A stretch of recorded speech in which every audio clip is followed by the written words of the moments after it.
Sometime back in the 1950s, my lodge, Liberty Number 31 in Missouri, had a fire. It's a familiar story. The fire destroyed nearly everything, including precious membership records. Members, as usually happens, rebuilt the building, but the membership records were lost forever. Or so we thought. Then, one day back in 2004, our secretary was rooting through our junk room and came upon an old box. When he opened it, he discovered membership logs from the mid-19th century. What a find!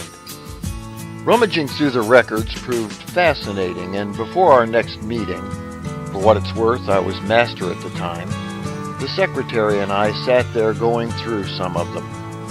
We were mainly looking to confirm the names of some of our previous masters and also trying to see if any of our members had been prominent citizens of the era.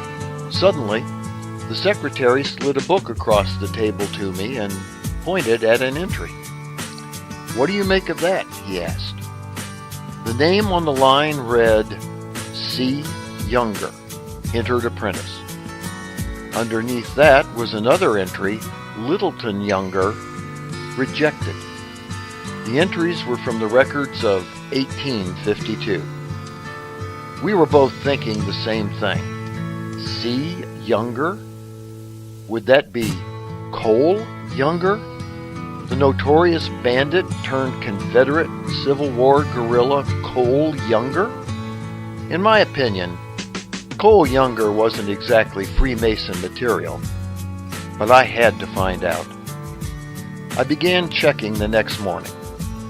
It took about 15 seconds to figure out C. Younger was not Cole. Thomas Coleman Cole Younger was born in 1844 and would have been a kid at the time. But who was C. Younger, and in fact, who was Littleton Younger, and why was he rejected?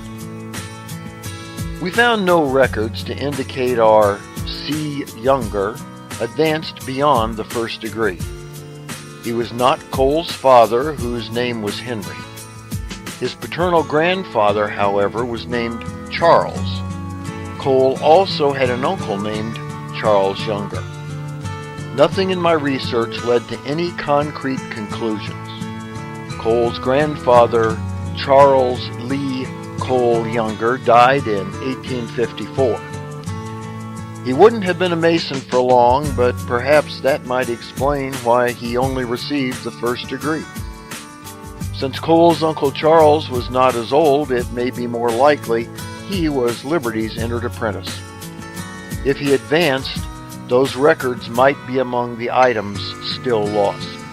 Once Cole's escapades as a thief, murderer, and member of Quantrill's raiders began, Uncle Charles moved out of the area.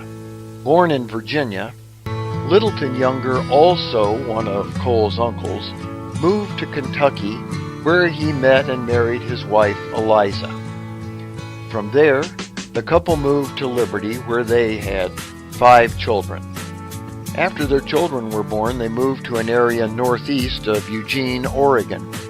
There is no record as to why his petition for membership was denied. Once described as a sportsman, perhaps he shot something other than the white-tailed deer indigenous to the area. Whatever the case, once established in Oregon, he did, in fact, join the fraternity.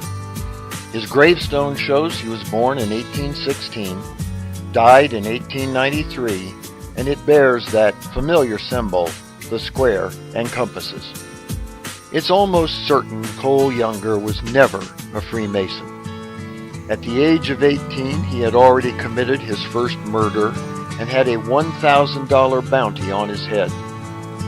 He is known to have killed 17 men and was shot so many times he once said of himself, "I guess you could strike lead in me in almost any place you drilled."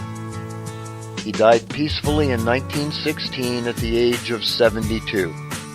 In all, he was one of the most notorious men in the country, along with another famous Clay County, Missouri resident, Jesse James, whom he hated.